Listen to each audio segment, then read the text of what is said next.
మాజీ సీఎం జగన్ వైజాగ్ పర్యటనపై హోంమంత్రి అనిత ఫైర్ అయ్యారు. పరామర్శకు వచ్చినప్పుడు జేజేలు ఎందుకు అంటూ వైసీపీపై మండిపడ్డారు. నోటికొచ్చినట్టు మాట్లాడటం కరెక్ట్ కాదన్నారు.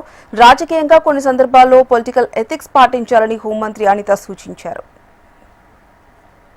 చేయాలని నోటుకొచ్చినట్టు మాట్లాడడం కూడా కాదు.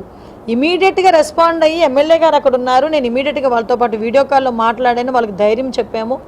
గవర్నమెంట్ చేయాల్సిన పనులన్నీ గవర్నమెంట్ చేసుకుంటుంది, అయినా కూడా అక్కడికి వచ్చి రాద్ధాంతం చేయడానికి. ఇప్పుడు మీరు నాకు ఇప్పటికీ అర్థం కాదు ఒకటేనండి, పరామర్శకు వచ్చినప్పుడు జేజేలు నాకు అర్థం కాదు. మనం పరామర్శకు వచ్చామా లేకపోతే మనం వచ్చింది ఏమైనా సక్సెస్ మీట్స్కి వచ్చామా? అక్కడికి వచ్చినా ఎవడో ఒకడు వచ్చి రపారపామంటాడు, ఒకడు వచ్చేమో సీఎం అని అరుస్తాడు, ఇంకొకడేమో వేలలేస్తాడు. మినిమం అండి మీకు విషయం చెప్పనే, ఇక నారా లోకేష్ గారి గురించి ఒక మాట చెప్పాలి. పరామర్శకు వెళ్తే కనీసం ఎవరైనా ఫోటో కూడా ఇవ్వరండి. ఆయన నేను పరామర్శకు వచ్చాను, ఇక్కడ ఫోటోలు తీయించుకోవడానికి రాలేదు, దయచేసి ఏమనుకోక తమ్ముడు అని చెప్పి దండం పెట్టి వెళ్ళిపోతాడు మహానుభావుడు, చిన్నోడైనా. పొలిటికల్గా కొన్ని ఎథిక్స్ ఉండాలి. ఎథిక్స్ లేకుండా నోటుకు వచ్చినట్టు ఏదొస్తే అది మాట్లాడేసుకుంటూ పోతే ప్రజలు హర్షిస్తారన్నది కాదు.